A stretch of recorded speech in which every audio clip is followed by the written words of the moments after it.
Welcome to another episode of the Fulfillment of Purpose series of Kingdom Self-Business, where we empower you to be the best and dominate the world.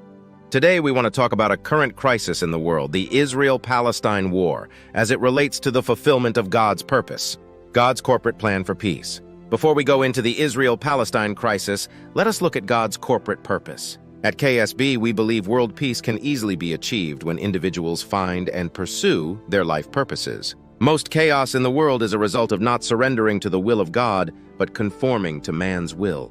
Proverbs 19 verse 21 says, I paraphrase, "Every plan and action according to man's intent and purpose leads to frustration. However, every plan and action according to God's intent and purpose leads to fulfillment." When people do not pursue the purpose of God for their lives, not only is their lives full of frustration, trouble, but they are also in competition and conflict with other people. This is one of the major causes of war. Everyone has a unique purpose in line with the corporate agenda of God. One of such agenda is that the universe should remain in equilibrium, and there will be peace, perfection, upon the earth. Since the agenda of Satan is contrary to this agenda, there will always be instances of disequilibrium and imperfection in the world. Before such imperfection, God had always planted a balancing effect in the heart of man. God would give someone or some people the talents and ability to restore the equilibrium.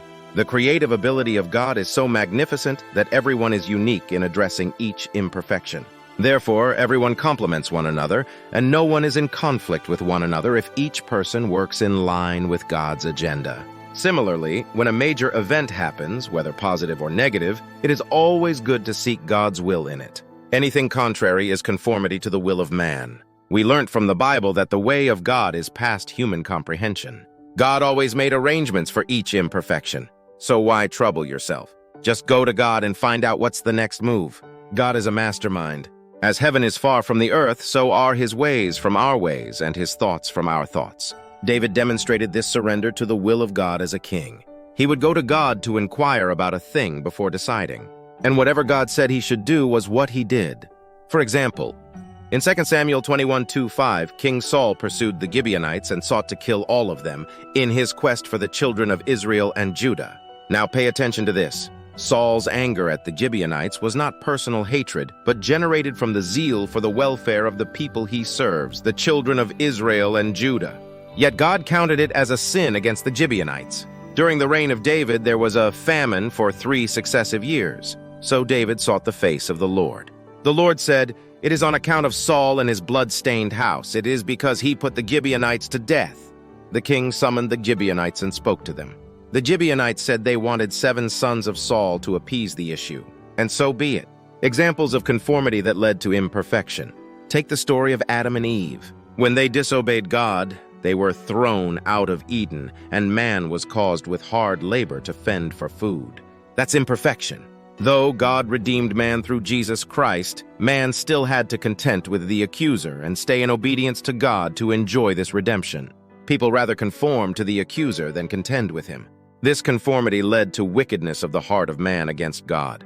Then God decided to start generations again through one man and his family. The earth was flooded and 8 people, plants, and animals survived. Yet it did not take much time for people to conform again.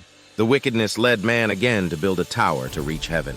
This time around, because God had promised Noah not to destroy the earth any longer, he decided to confuse their languages and scatter them abroad. Origin of Israel-Palestine crisis. Amid all the wickedness, God found another man that was ready to surrender to his will. Abraham was called out of his father's house to an unknown land called Canaan, the place of the Israel-Palestine crisis. Abraham and his household dwelt in the land of Canaan until famine took his descendants to Egypt. Finally, it was time for God to fulfill his promise to Abraham's descendants. Joshua 3:10. KJV, and Joshua said, "Hereby you shall know that the living God is among you, and that he will without fail drive out from before you the Canaanites and the Hittites and the Hivites and the Perizzites and the Girgashites and the Amorites and the Jebusites." Who were the original occupants of the land? Canaanites and the Hittites and the Hivites and the Perizzites and the Girgashites and the Amorites and the Jebusites.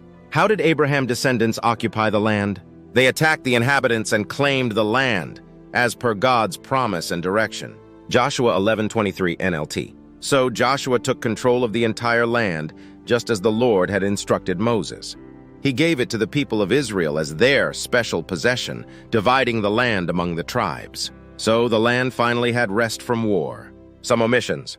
2 examples here. First, in Joshua 9 NLT, people of Gibeon made a peace treaty with Joshua.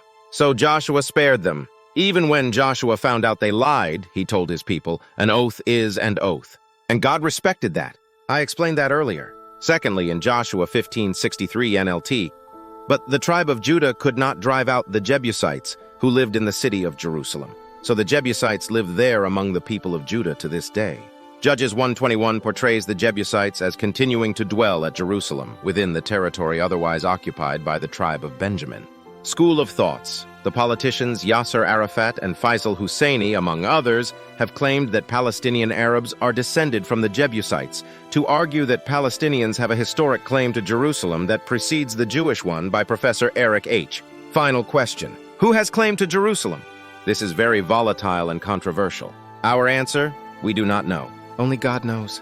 The leaders should seek the face of God and surrender to his will. However, if we are to draw from Bible history, both Israelites and Palestinian Arabs, what is our suggestion at KSB? Our suggestion is that both should live peacefully as brothers. Then everyone should find and pursue a purpose so as not to conflict with one another. Pursuing unique purposes ensures that all people will complement one another rather than fight one another. Abraham prayed for Ismail, and God blessed Ismail that he will be a great nation as well. And this would not conflict with the many nations that came out of Isaac. Jacob and his brother demonstrated this comradeship in surrendering to the will of God. Conclusion. In conclusion, the Israel-Palestine conflict is a complex and deeply rooted issue that affects millions of lives. While it might seem unrelated to life purpose, it does in a deep way. Pursuing life purpose guarantees that no two individuals will conflict with one another.